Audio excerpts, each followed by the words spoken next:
Assalamualaikum, perkenalkan kami dari kelompok 1 dengan anggota kelompok atas nama Aidil Saputra dan Elmi Susanti. Pada kesempatan kali ini kami akan menyampaikan materi mengenai kromosom, kelainan kromosom, pemeriksaan sitogenetik dan pentingnya sitogenetik. Kromosom adalah struktur berbentuk benang yang terdapat di dalam inti sel dan membawa materi genetik berupa DNA, asam deoksiribonukleat. DNA ini mengandung informasi penting yang mengatur sifat-sifat dan fungsi makhluk hidup, seperti warna mata, golongan darah, hingga kemampuan metabolisme. Setiap kromosom terdiri dari molekul DNA yang sangat panjang dan protein yang disebut histon, yang membantu menggulung dan mengatur struktur DNA agar muat di dalam inti sel. Kromosom hanya tampak jelas di bawah mikroskop saat sel akan membelah. Manusia memiliki 46 kromosom, yang tersusun dalam 23 pasang, terdiri dari 22 pasang kromosom tubuh autosom dan 1 pasang kromosom kelamin. XX untuk perempuan, XY untuk laki-laki. Nah, selanjutnya kita akan masuk ke pembahasan mengenai kelainan pada kromosom.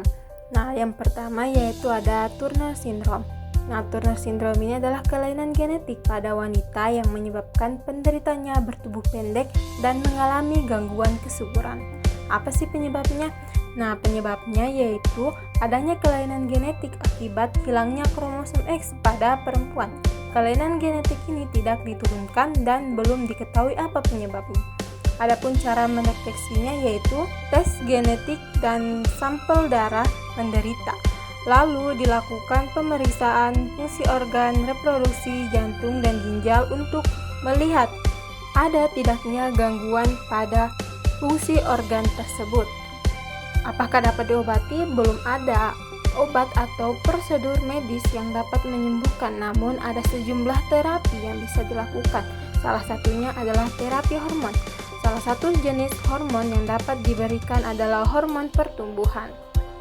Nah, komplikasi Turner Syndrome yaitu gangguan penglihatan, gangguan pendengaran, gangguan pertumbuhan, gangguan mental, dan kemandulan. Contoh dari Turner Syndrome sendiri ini dapat kalian lihat pada gambar yang ada di layar. Nah, selanjutnya ada sindrom Klinefelter. Nah, sindrom Klinefelter adalah kelainan genetik yang disebabkan oleh adanya salinan kromosom X tambahan akibat laki-laki yang dilahirkan dengan kondisi ini akan memiliki beberapa karakteristik perempuan. Adapun gejala sindrom dari Klinefelter ini yaitu menyebabkan penurunan kadar testosteron. Kondisi ini mempengaruhi kondisi fisik, mental, intelektual penderitanya. Gejala sindrom Klinefelter ini umumnya sangat bervariasi. Sebagian penderita bahkan baru merasakan keluhan dan gejala pada masa puber atau dewasa. Nah, adapun pengobatannya hingga saat ini belum ditemukan metode atau obat khusus untuk mengobati sindrom Klinefelter. Pengobatan bertujuan untuk meringankan gejala sindrom Klinefelter sekaligus meningkatkan kualitas hidup penderita.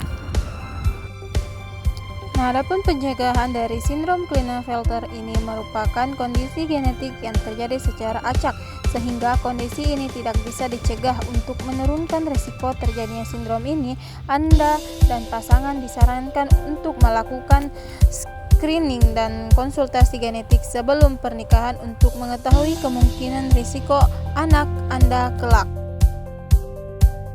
Nah, ini merupakan gambar dari penderita Klinefelter. Oke, selanjutnya adalah materi pemeriksaan sitogenetik. Pemeriksaan sitogenetik adalah analisis laboratorium yang digunakan untuk mempelajari kromosom dalam sel seseorang, dengan tujuan mendeteksi kelainan jumlah maupun struktur kromosom. Pemeriksaan ini sangat penting dalam diagnosis kelainan genetik, gangguan perkembangan, kemandulan, keguguran berulang, serta kanker tertentu. Adapun jenis pemeriksaan sitogenetik terdapat 3 jenis, yaitu karyotipe atau karyotyping.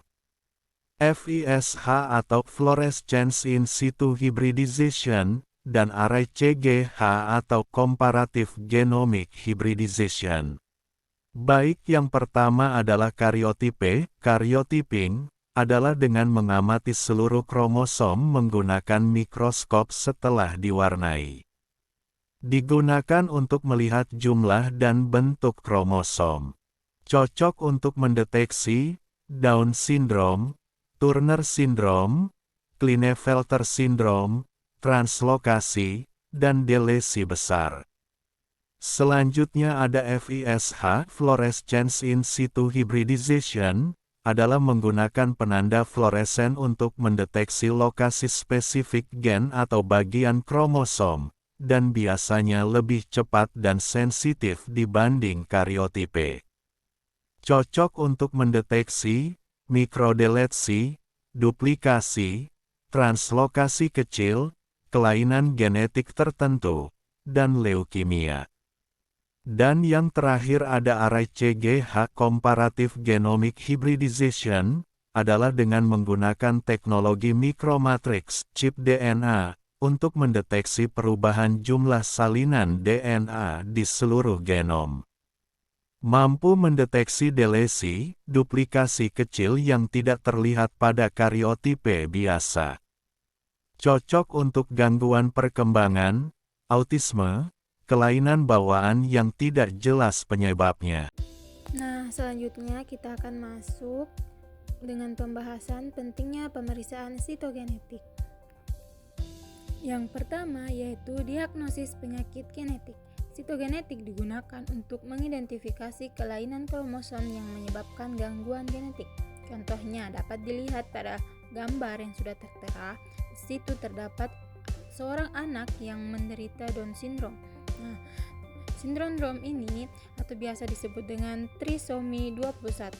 Ini terjadi karena adanya kromosom 21 tambahan dapat dideteksi melalui analisis karyotipe. Selanjutnya terdapat deteksi kelainan kromosom pada janin. Nah, melalui teknik seperti amniosentesis dan analisis karyotipe janin, sitogenetik membantu mendeteksi kelainan sejak dini. Contohnya yaitu pemeriksaan untuk mengetahui apakah janin mengidap trisomi 13, 18 atau 21. Nah, dapat dilihat pada gambar yang sudah tertera di mana trisomi 13 ini sering kita temui seperti seorang anak yang memiliki bibir sumbing. Nah, yang ketiga ada diagnosis dan prognosis kanker. Perubahan kromosom tertentu sering ditemukan pada sel kanker dan bisa digunakan sebagai penanda diagnosis dan prognosis. Contohnya yaitu leukemia mieloid kronis yang adanya translokasi pada kromosom 9 dan 22 dikenal sebagai kromosom Philadelphia. Nah, yang terakhir ada pemulihan tanaman dan hewan. Dalam bioteknologi dan pemulihan sitogenetik membantu memilih sifat unggul melalui pengamatan kromosom. Nah, contohnya yaitu deteksi poliploidi, misalnya pada tanaman semangka tanpa biji yang bersifat triploid.